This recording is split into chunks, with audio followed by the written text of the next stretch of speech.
Welcome, everybody. So good to see you all. My name's Roger McKenzie, and this is Red Star Talks with Roger McKenzie. So it's kind of logical that Roger McKenzie is kind of doing it, really. So that's what I'm here to do. This is going to be a monthly podcast at the moment, and we're going to have discussions with some really good guests about some of the themes of the day. And we're not going to be stuck in the news cycle at all, but this is going to be something that's obviously reflecting things that are happening around the news cycle. Tonight's discussion is going to be with my friend, comrade, brother, Eugene Puryear. I couldn't think of anybody better, frankly, to have the first of these conversations with.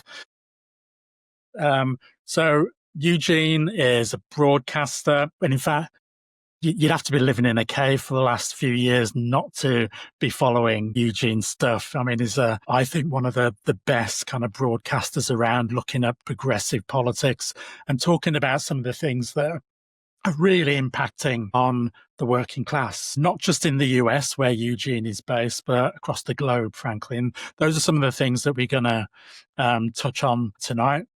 So breakthrough news, loads of journalism, but also an activist with the Party for Socialism and Liberation, and an all-round brother and comrade as well. So Eugene, thank you so much for joining me tonight. Roger, thanks so much for having me. Honestly, it's a pleasure. It's an honor to be here for the first. It's honours all mine, mate. So I suppose a really good place to start is kind of discussion that we had some time ago when we met up. We had a discussion about how we both got into journalism, and I think it's kind of similar how we both got in. I mean, do you want to tell us a little bit about how you got into journalism? Yeah, absolutely. It's sort of partially by accident, but it was not necessarily accidental that I have continued along this path. I mean, I started doing radio just as sort of a little bit of a side thing when I was living in Washington, D.C. about 7 years ago. But, really journalism, then kind of different opportunities fell into my lap because I came as a community organizer, an activist, a militant who had been on one side of the camera quite a bit, being interviewed and being the story and feeling really, quite frankly, that there's of course the things that you do that don't get covered. And I think anyone who works on social justice movements and the labor movement, you sort of know that side of it. But even insofar as things are being covered,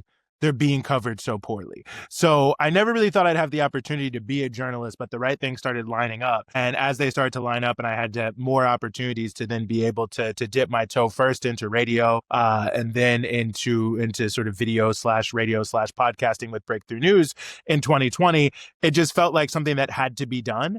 Knowing and how many militants and others who are out there fighting the good fight on so many different issues and just desperate to have somebody who was willing to give them the opportunity to tell their side of things. I mean, I'll just tell you one quick story that, really made me think of this. I was once interviewing a group of people called the Climate Kids.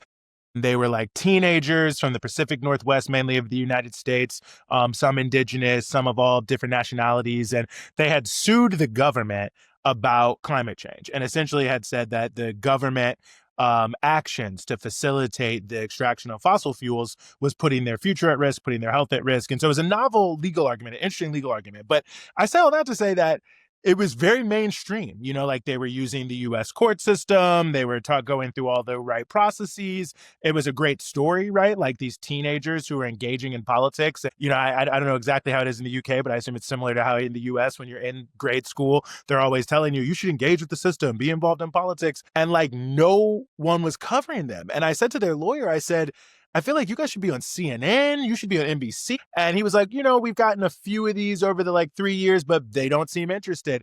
And that to me was such a reminder. I mean, I was already in it of why we do it, that there are so many things happening in this world. And the mainstream media, it's a business. If it bleeds, it leads. And there's ideological lenses that are covering what they do so that even things that seem like they line up with quote unquote, all the right things are still oftentimes not being covered in the way they need to. So ultimately, that's kind of how I became a journalist, why I've stuck with journalism over the course of these years. So even though it was unconventional, it was very much tied to the history I'd had going back to being 15, 16 myself as an activist and as an organizer, and seeing this as also a front of struggle, the battle of ideas. So where did breakthrough news come from? I mean, that's where you're kind of known now as being one of the presenters of the Freedom Side, with the wonderful Rania Khalek. I mean, where did that come from? And what's the kind of, I mean, presumably it's the same kind of motivation that you've just been talking about. Yeah, 100%. I mean, it came from sort of a wild brainstorm that we didn't think would come to anything, but noting that, a lot of the media, and everything I did on the radio for years was fantastic, but, it was still being controlled by large corporations to some degree. You were being given a chance to say your piece, but you didn't have total freedom. It wasn't like there was like massive censorship or anything like that. But, when you create your own thing, you can do more. So there was a desire to be able to have a media platform that could speak to a couple different factors. I mean, one, to be able to have those of us who started Breakthrough, the ideological and political grounding that we wanted to have for ourselves, to have sort of total freedom to kind of build out the relationships with those who agreed with us or didn't agree with us the way we wanted to, and to be able to then really sort of have an outlet that was directly tied to, as we used to call ourselves, we kind of let this one go. We used to say we're the media arm of the movement. Like, we're pretty unapologetic about that. Like, we look at ourselves like Paul Robeson's Freedom newspaper. We look at ourselves, the newspapers of the abolitionists. We look at ourselves, the history of the communists and the socialist press around the world. Like, we are not afraid to take a side. We're not afraid to talk to people who have different positions than us. But, from our point of view, we're trying to accomplish, a particular goal, which is that there's not actually two sides to every story. And this sort of journalism school, J school approach to covering issues is not always factual or truthful, and it doesn't actually help advance the cause of transforming people's lives for the better, which I think everything should be in service of. So from our point of view, we had this kind of brainstorm. We were lucky enough to be able to find some people with means who were willing to help us out in the early days and get us off the ground, both financially and also in terms of space. And shout out to the People's Forum in New York City for allowing us to set up a studio in their basement and really being great hosts to us. And I wouldn't call them landlords in any sense of the word. I mean, they're really hosting our project and helping move it forward. But, we just great, generous people who were out there who helped us make this kind of crazy idea come to life. But it really was to have a media arm of the movement, something that could call balls and strikes, to use a, I guess, fair U.S. analogy there. But, but that could also be a serious journalistic entity too.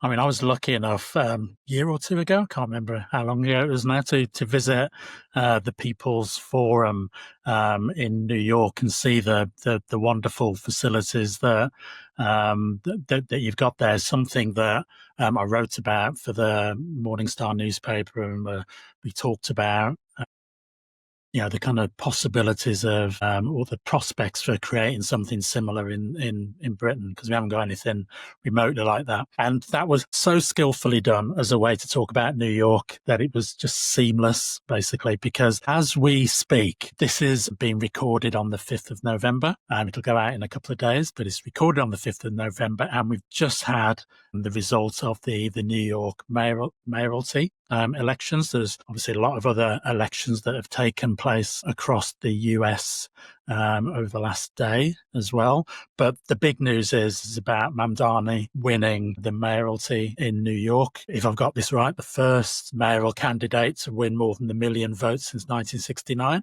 I think. Mm-hmm. And biggest turnout since that period as well.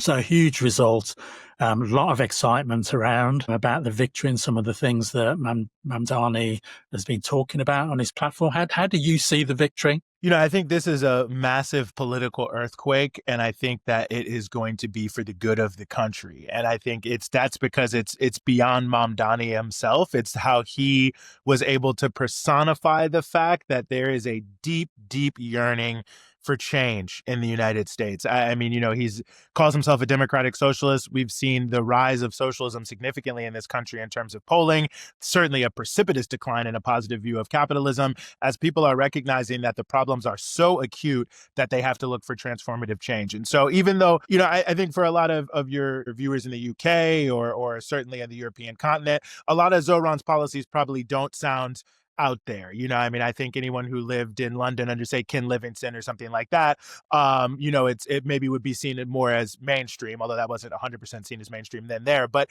in some ways for the United States context, I think what's important for people to understand is that even someone who's like, I'm a democratic socialist, I want to work within the system, I want to partner with, different parts of the Democratic Party, all these different things, his positions are still, for the U.S.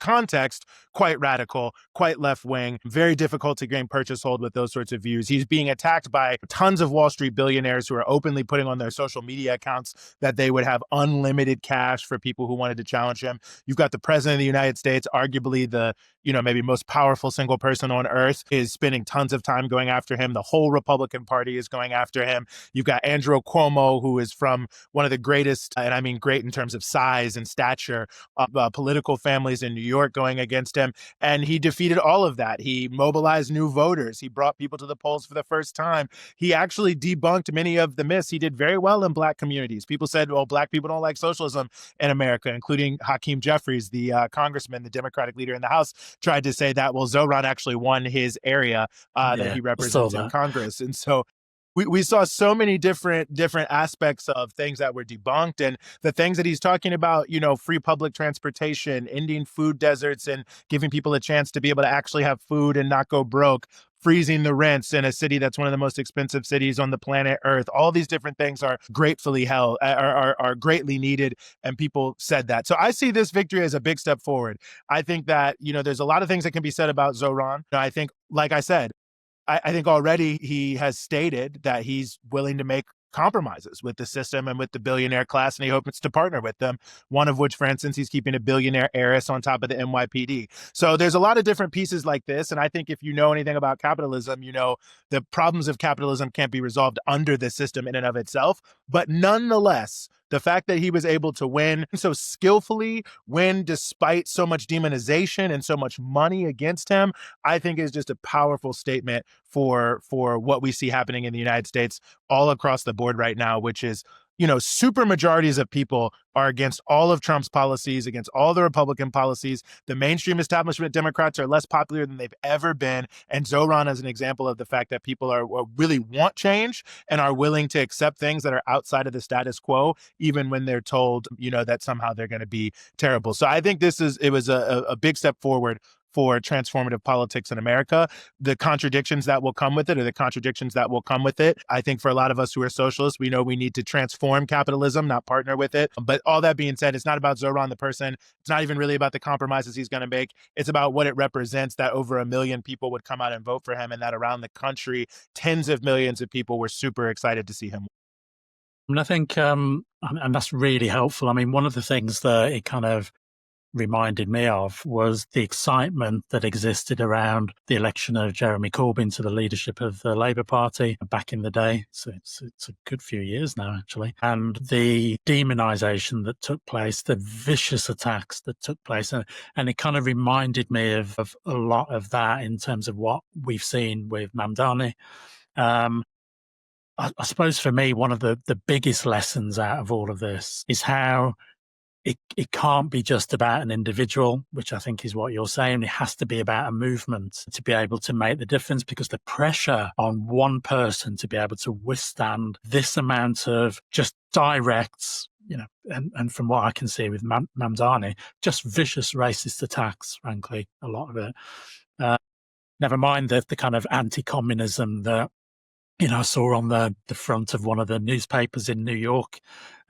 Was it the Post or something? I can't remember the name of it, but there was a thing with Mamdani. It was just demonizing him, and then there was like a hammer and sickle thing, so he's a communist, which he's not, and he knows that he's not, and he said that he's not, but that doesn't matter. That's just a mere detail to the detractors, and it just struck me that the movement has to be the thing that makes the difference, and how you can hang on to that movement, really, that helped again. Well, he wouldn't have been elected without that movement, seems to me. So, I mean, has there been any talk about how that movement can continue to be mobilized? Because that seems to me was something that Corbyn, I don't think, fully succeeded in doing. And I think that was maybe one of the things that led to a downfall. Well, I'll tell you, Roger, it's the talk of the town. I mean, Mamdani himself said that the people who helped him, the over 100,000 volunteers, have to commit themselves to a lifetime of struggle. And, those of us in the PSL say, yeah, here to that. Absolutely. Let's commit to a lifetime of struggle. I think obviously New York City is a city it's the most unionized city in the United States of America. It's got, such a long history of Black movements and immigrant movements that have moved the whole country with radical politics. And so I think that the sort of the history, the culture, the people, the desire is all there. And I think the question is what does that look like? And I think it has to be an independent movement, and it has to be a movement that represents the interest of the working class people of New York, the oppressed people of New York, uncompromisingly. Because ultimately, at the end of the day, there's no way that you are going to be able to move even the slightest element of his agenda without a real movement against capital. They are not going to concede anything whatsoever. And there are some things they won't concede no matter what, which is why, ultimately in America, just like around the world, we need a revolution. We need a people first system, not a profit first system. But I think a lot of what Mamdani wants to do could be done if there is huge mobilizations in the streets, if inside of the trade unions, we have the right type of political action at the right type of time, the right type of economic action at the right type of time, insofar as we are able to lift up the historic demands that continue to be echoed from the Black community around policing, around education. I mean, all these things. I think there's a lot of powerful cultural, historical, contemporary political artillery to draw from, so to speak. And I think there's a lot of people who want to work hard and are already thinking how to keep moving forward. I mean, it's worth noting that a lot of the folks who have been helping Mamdani have also been simultaneously continuing to volunteer in the movement in solidarity with Palestine. And even in the wake of the quote unquote ceasefire, have been attending demonstrations and events and doing different things to try to push, to make sure that the Palestinian people, especially the people of Gaza, get everything they possibly can out of this moment and out of these stated agreements. Many of the people who are working to help Mamdani are people who are working in a new campaign called ICE Out of New York. That is a huge, broad-based campaign across all of the 5 boroughs to push against these unbelievable mass deportation policies of the Trump regime. We're seeing people who are rank and file trade unionists. So a lot of people are already mobilized. So I think the question is how can the way that this campaign fused a lot of these struggles together, because it was speaking to all of them, because the mayor, controls all the policies. Can that sort of same fusion energy come together to really push a movement of working poor and oppressed people in New York? I think the answer is yes. I think there are a lot of people who want to do that. But of course, there's going to be a lot of counter pressure on people not to do that and to just wait and give them a chance or see how things shake out. So I think that it's going to be a real battle. And I think it's going to be complex on a lot of different levels. But I think that most people that I have talked to or encountered or even seen commenting online who are supporting Mamdani heavily, at least, and especially those who are volunteering, seem pretty clear on the fact that, and I think have learned from Corbyn, have learned from Podemos, from Syriza, from all these other kind of somewhat similar situations, from Bernie Sanders, quite frankly, that we have to do something different, and this has to lead towards independent working class led movement.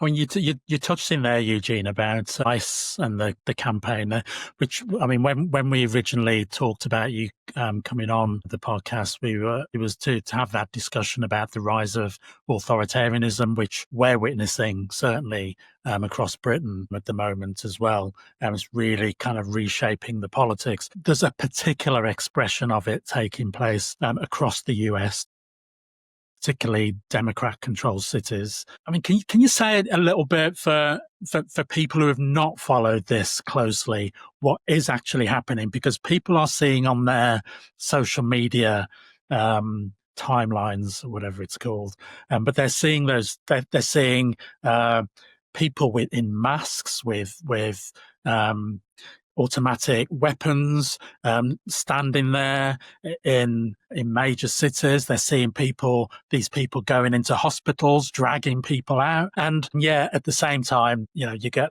Trump and the many major figures on not just the right, actually, from what I can see of politics in the US, kind of condoning this sort of thing as a clampdown on immigration and so on. What is actually happening there? What is happening here is there's a reign of terror being put down on immigrant communities. Now, of course, the Trump administration is not the first to deport a lot of people. Obviously, Biden deported a lot of people and bragged about it. Added Kamala Harris when she was running. Obama deported a lot of people, bragged about it. George W. Bush deported a lot of people and bragged about it. But Trump is doing more than that. They are seeking, a lot of the past presidents, especially after Bush, tried to they wanted to say that they were doing a lot for deportations, in terms of deportations, to sort of speak to a particular constituency of people. But they also understood that, a significant number of working class people, really a majority, and quite frankly, a super majority when you really look at the polling these days, do not want to see mass blanket deportations.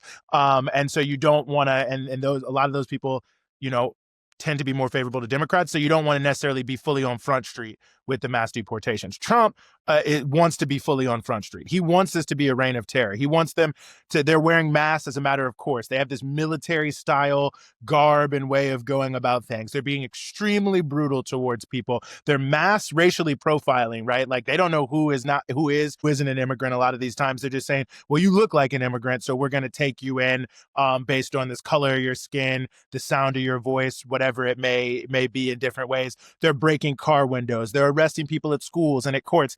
And part of this is because the physical ability of the Trump administration to conduct mass deportations at the level that they and their base want to conduct, which ultimately is at its root about disciplining the working class by driving more people into the shadows and into fear, and creating an underclass that has to work for lower and lower dollars, and B, just the overall racism and white supremacy and divide and conquer politics that is endemic to U.S. capitalism. It's the way American capitalism rules, and the ultra-right agenda of the Trump administration is so extreme that even mainstream liberals are like totally aghast by it. So to build a political constituency that will actually back these far-right movements, playing to this deep racist hatred of immigrants and the idea that they're carriers of radical ideology is absolutely key. So you have both sort of like a direct sort of capitalist reason for why they're doing this, and I think an indirect divide and rule reason, but the scale is so big.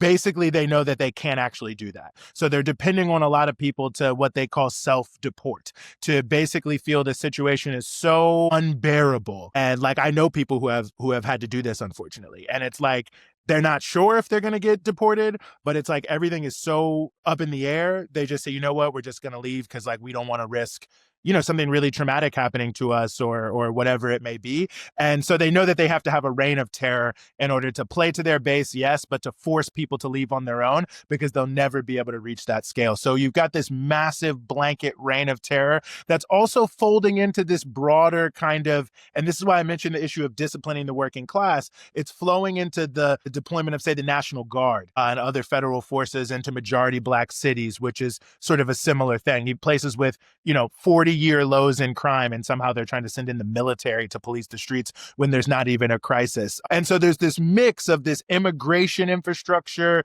the use of the military and other federal forces against Black working class communities, the reinvigoration of the FBI as going after both immigrants and quote unquote violent crimes and quote unquote the left. Like, it's all part of one kind of law and order extreme crackdown that's real goal is pretty simple to understand. This is an extremely minoritarian, ultra-right, ultra-capitalist agenda that even many people who consider themselves capitalists do not support. And ultimately, they can only carry that out through blunt force trauma. So they have to use blunt force trauma through the instruments of the state, and they have to assemble the minority of the population that really loves that kind of thing. And those people tend to be motivated heavily by racial hatred, and other motivations, which is why we're seeing that as well. So maybe it shouldn't be unbelievable, but it feels unbelievable here on the ground because it's quite intense.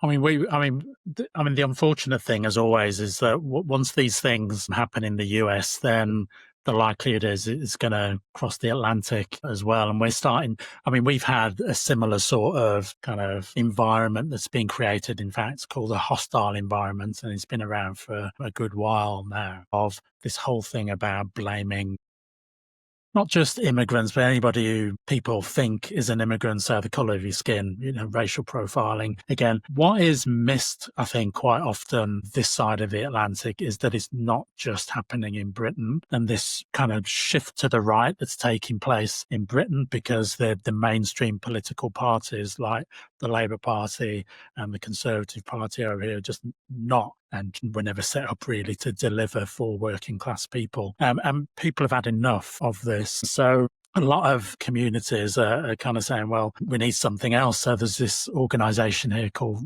Reform UK, which is a far-right party. It is a party that demonises migrants, demonises black people, looks at every opportunity to walk alongside the far-right as well. But it's not just happening in Britain. It's happening, so rise of the far-right in France, rise of the far-right in Germany, rise of the far-right in many European countries. So we've got a real issue, I think, about how we roll back this whole kind of shift to the right. And for me, I think this is our time as communists and socialists, actually.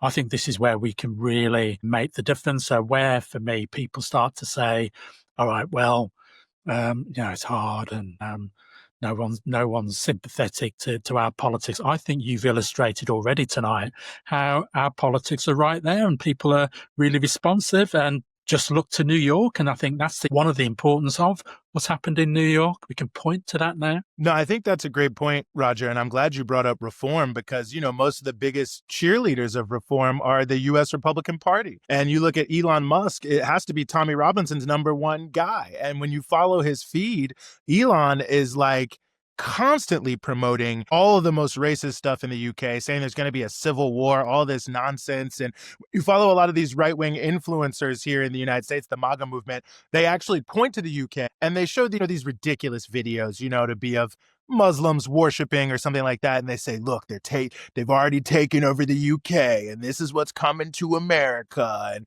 they scapegoat people like Ilhan Omar and others. And so it's very closely connected. I mean, you can see obviously Viktor Orban is a key node of this entire piece as well. And a lot of the American right wing is constantly over there. I mean, the big right wing festival here is something called CPAC. Well, there's now a CPAC Hungary every year. That's like sort of a part of it that brings a lot of the Europeans from Reform, from Geert Wilders and his party in the Netherlands, and from National Rally, from Zemmour and the others, and Brothers of Italy. And they all come there and they, correspond with the Tucker Carlsons and the J.D. Vances. And let's not forget that, the Trump administration was trying to promote the AfD in Germany and was essentially trying to help them win the election.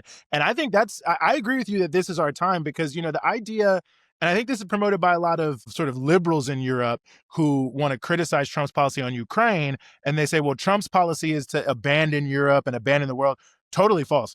The Trump administration, it wants to be very engaged with Europe. They just want all the European governments to be like Trump administration style governments. And they want to remake Western politics in general. And the register of right-wing politics in the United States is like the West. And they're always talking about, Western man and the traditional Judeo-Christian culture and Western culture. So for the U.S. right wing that people see and they see Trump, I think we have to understand that this is a pan Atlantic project. This is a Euro-American project very distinctly. They want to see the U.S. in the lead, but they want to remake the entire West to have the entire West be an instrument of blunt force trauma against the global South and the rising powers of the world, the global majority, because ultimately the rise of the global majority, whatever its contradictions, ultimately portends the end of the sort of unipolar US-European rule of the world that, started in the 1500s and has carried on into today in many different circumstances. So they want to prevent that. And that's why the politics are similar. The people are constantly talking to one another.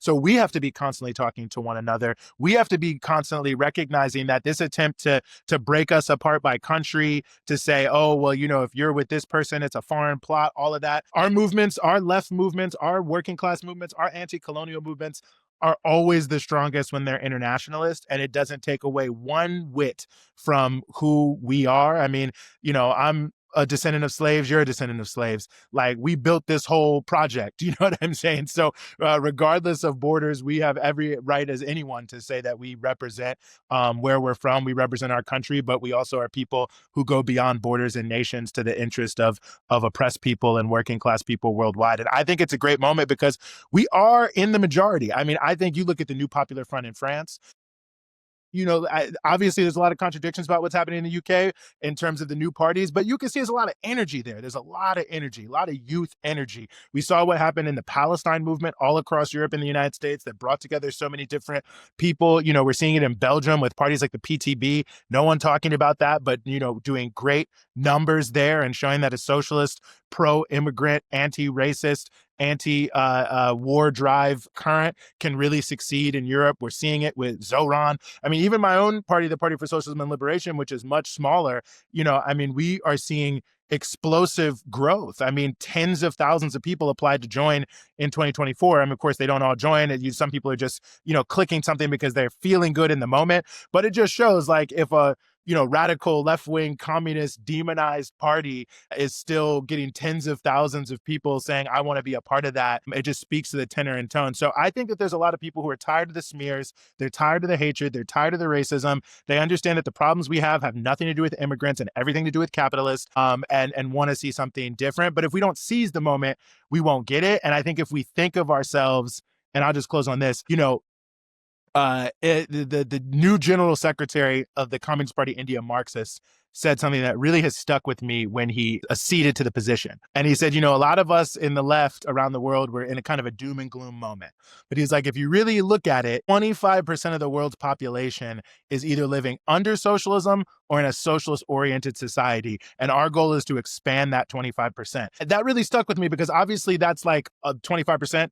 Not the majority. It's obviously a minority, but it's also not nothing. Like, we are not starting from scratch. We have powerful movements in every part of this globe, and the global north and the global south, speaking every type of language. And if we can keep working together and keep harmonizing and keep doing shows like this, and I think that you're extraordinarily well placed. And I'm super, super, super excited about this podcast because the work you do as an author, the work you do in the Morning Star, I mean, it connects people from around the world in ways that I think are really important. And so bringing it to this platform as well, I think is exactly the type of thing that we need to push back and to win. I think we can win. I really do believe it. They think we can win. That's why they're trying to repress us. And one of the things about that I think is illustrative about the way that the ruling classes know that we're, I think, winning, actually. And it's not necessarily all about electoral votes, as important as that is in some contexts anyway, but it's about how you can mobilize a movement. I mean, every 2 weeks in Britain, in London, we have a massive march in favor of to support the Palestinians. The last one that I spoke at just after the ceasefire, so-called, was announced in Gaza. We had like must have been one of the biggest marches that I've ever spoken in front of, but one of the biggest marches that I can remember. And those hundreds of thousands of people marching was not new. That the extra couple of 100,000 people who marched at that time made it the size that it was. But actually, and it goes back to the point that I made earlier on, Eugene, about how the importance of maintaining that mobilization so that all of those hundreds of thousands of people that are marching for Palestine don't just think when, as and when the Palestinians win, that's it. We have to provide the politics so that they can understand, I think, that this is part of something bigger. This is part of something else that they also need to get involved in, because we need to be making sure that those people, maybe we should be having marches in Britain against ICE as well. Because people need to understand that if it's happening there, then we should show international solidarity with folks in the US, but also the fact that is going to come here as well. And they've made it really clear. Identity cards in Britain they're talking about now, which, I grew up in the 1980s, Eugene, and it was, during the 70s and 80s, it was all about getting stopped and searched all the time.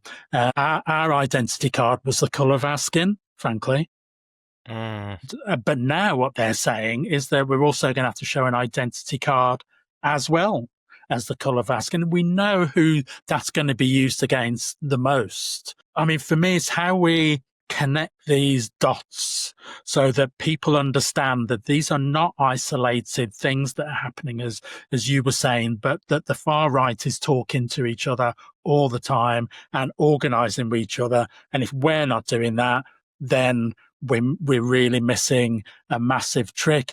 I mean, you had a couple of weeks ago, I noticed, and I wasn't sure what the kind of politics were behind it, but you have this thing, a No Kings kind of protest. So I understood it was a thing that was primarily aimed at the way that Trump is kind of portraying himself as almost a monarch and stuff. But I mean, I didn't get the sense of what the political agenda was, or if there was one behind that. I mean, can you help me with that? Yeah, absolutely. And it was interesting to see No King's Day. I mean, maybe 7-8 million people who came out around the country. The first one started back in January. I think it was 2 million. The next one in the spring was 5 million. So I think No Kings is best understood as it's sort of like a catch-all umbrella for everyone who is just angry as hell about what the Trump administration is doing and is looking for somewhere to put that energy. And it started, and it's interesting because it's really a contested space. There's a lot of politics there. It started really kind of from a subset of, you know, people who are kind of would probably consider themselves Democrats, voted for them, liberals, you know, many of them coming more from better off white communities, things like that. You know, this was sort of the initial milieu.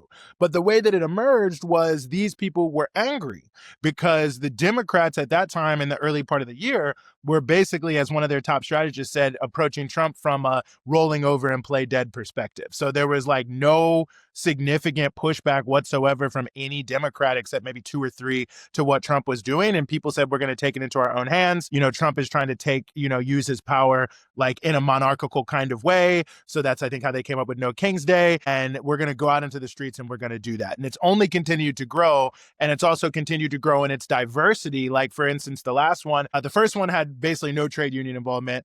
The second one had almost every union endorsed it. And you saw, you know, organized delegations from janitors, from flight attendants, from teachers, from all other sorts of people. And of course, unorganized delegations of people from those backgrounds coming out. A lot of positivity, even from people who weren't participating, about the fact that this is happening, thinking it was, you know, generally quite good because there is such a desire for there to be a pushback. And so it's become an interesting space because it's become contested.